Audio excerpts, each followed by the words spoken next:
antes até de eu começar a contar aqui um pouquinho da minha história, que poucas pessoas conhecem, mas eu acho que até o cliente em si, o filiado do Sinfo, quando ele procura o advogado, ele já está com um problema.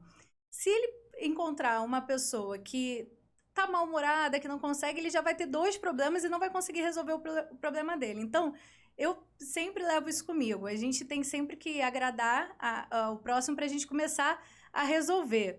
E muitas das vezes as pessoas falam, mas a Thalita tá sempre sorrindo. Eu acho que eu prefiro lidar dessa forma, porque a gente já trabalha com tanta coisa pesada do judiciário, de processos e tudo, então eu prefiro até trabalhar de uma coisa mais leve, sempre sorrindo. Mas, voltando, né, à pergunta de como que eu iniciei, né, essa caminhada.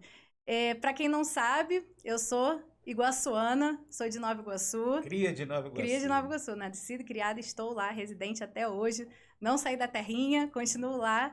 E quando eu entrei na faculdade, com 17 anos, a minha vivência era Nova Iguaçu, né? Era tudo dentro do município, que é um município grande, mas tudo ali dentro. E eu falei, eu vou fazer... Minha irmã fazia a faculdade rural, a Universidade Federal Rural, em Seropédica. E aí eu falei, pô, o que eu vou fazer? Aquela coisa, né, do 2º grau tem que fazer, estudar em colégio próprio para passar no vestibular e tudo mais. Na minha época ainda não tinha Enem, estava começando o Enem, mas não vamos falar em que época foi isso.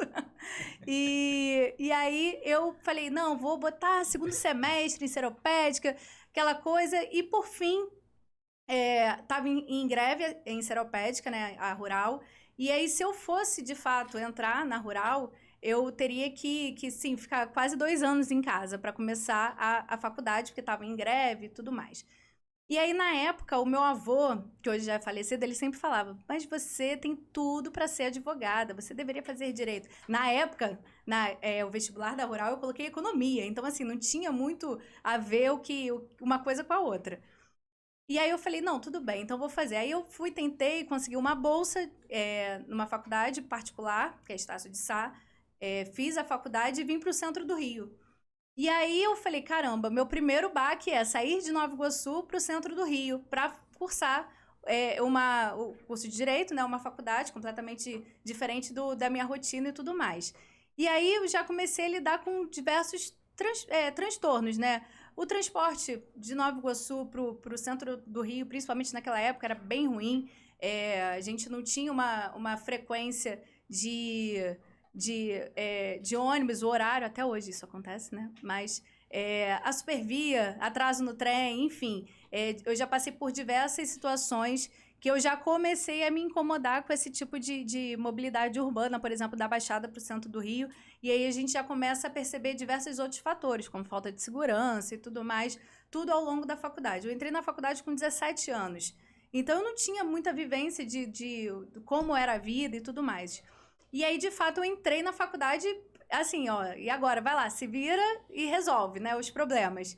E eu comecei logo cedo a fazer estágio em um sindicato classista, Sindicato dos Auxiliares de Administração Escolar do Estado do Rio de Janeiro. Fiz estágio lá e lá foi, assim, eu digo foi a verdadeira faculdade, foi lá. Porque lá foi onde eu aprendi a defesa do trabalhador, os direitos trabalhistas, as fiscalizações que devem ocorrer.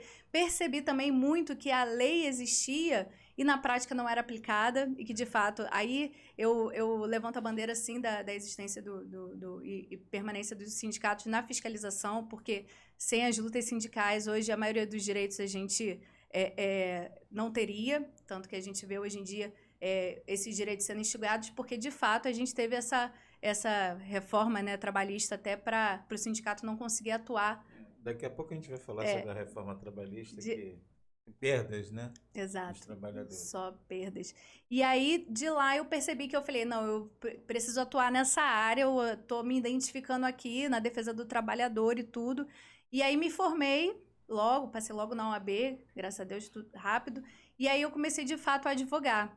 E aí eu sempre atuei pro lado do trabalhador, sempre atuei do lado do empregado, e aí advoguei também nesse sindicato, e em 2014 foi quando eu tive as portas aqui abertas do Sinfa, e daqui não, né, do Sinfa, de lá do Sinfa.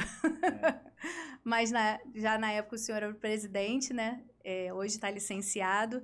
mas foi a primeira oportunidade que eu tive, de fato, de trabalhar em prol do servidor público, e ali também me virou a chave de que eu deveria ficar nesse caminho. E onde atuo até hoje, tanto para o trabalhador como servidores públicos, sempre na defesa, e principalmente na época, né, presidente, você, como ainda presidente do sindicato, hoje licenciado, sempre abrindo as portas para os advogados atuarem, dando toda a assistência dentro do departamento, dentro do próprio sindicato, para a atuação dos advogados, e até meu agradecimento por isso. E o mais importante, que aí chega a caminhada política, a famosa caminhada para o Chama Doutora, que foi através, né, do senhor que abriu as portas para essa caminhada política. Meu agradecimento aqui mais uma vez, que além de tudo isso vai virar coach, né? Tem que fazer agora um canal no Instagram, precisa ser coach, porque você já está direcionando as carreiras de todo mundo. Não, mas né, na verdade não é direcionar. A deputada delegada Marta Rocha precisava de mulheres. Uma das pessoas que eu pensei logo de cara foi assim, lembra? Eu tinha acabado de voltar lá do partido, e aí eu perguntei, porque eu pensei nessa possibilidade. A senhora tinha muita visibilidade. As lives do Sinfa acabaram no momento da pandemia, onde você não tinha nenhum tipo de comunicação. As lives acabaram atendendo uma necessidade do sindicato, e aí, assim, no primeiro momento vocês faziam uma live uma vez ou outra, e vocês acabaram entrando na rotina, porque toda vez que estava a senhora e o doutor Rian, a gente tinha uma audiência maior, e vocês acabaram fazendo parte mesmo da dinâmica as dúvidas, né? da live. E assim, em relação ao sindicato, hoje quase 90% da procura que os filiados têm no sindicato é de demanda jurídica.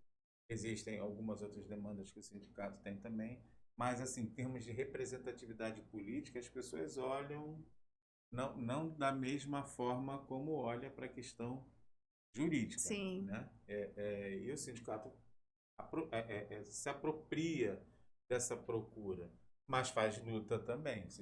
Tem sindicatos que faz mais luta.